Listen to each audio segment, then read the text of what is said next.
Hello అండి, చాలా రోజుల తర్వాత మళ్ళీ మినీ వ్లాగ్ అయితే వచ్చానన్నమాట. ముందుగా మన వీడియోకి లైక్ ఇచ్చేసి మన ఛానల్ని సబ్స్క్రైబ్ చేసేయండి.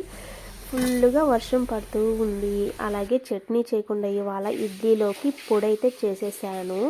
ఆ పొడిలో మినప్పప్పు వేయకుండా ఫస్ట్ ఎండుమిరపకాయలు అయితే వేయించేసాను మర్చిపోయి. తర్వాత మళ్ళీ ఏంటంటే కొంచెం ఆయిల్ పోసి మినప్పప్పుని వేయించి మళ్ళీ మిక్సీ అయితే వేసాను అన్నమాట. అసలు మా ఇంట్లో వాళ్ళు చట్నీ చేయకుండా పొడితో అయితే అస్సలు తినరు. కానీ నేనేంటంటే ఇవాళ పొడి అయితే చేసేసాను. ఈ వర్షాకాలంలో వేడి వేడి ఇడ్లీ వేసుకొని అలాగే కారంతో పొడి వేసుకుంటే సూపర్గా ఉంటుంది అని చెప్పేసి చేశాను అన్నమాట. కానీ నాకు అసలు వేడిగా ఉన్న తిండి అస్సలు ఇష్టబుద్ధి కాదు. చల్లగా ఉంటేనే నేను తింటాను. అదేంటో నాకు అర్థం కాదు. ఫిష్ కర్రీ చేసేద్దాం అని చెప్పేసి ఇవాళ అయితే ఫిక్స్ అయిపోయాను. ఏంటంటే కర్రీకి అన్నమాట.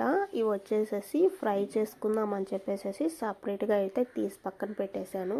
చేపలు ఇలా వాష్ చేస్తూ ఉంటే ఏందబ్బా గర్రంట తిరుగుతూ ఉందని చెప్పేసి బయటకి అంటూ హెలికాప్టర్ అయితే పోతూ ఉందన్నమాట. పడ్డాయి కదా, అవి పరిశీలించడానికి హెలికాప్టర్లో ఎవరో వచ్చుంటారు. సో ఇవాళ మినీ వ్లాగ్ అయితే ఇది ఫ్రెండ్స్. వీడియో నచ్చితే like, share and comment, subscribe. See you to next video. Bye bye.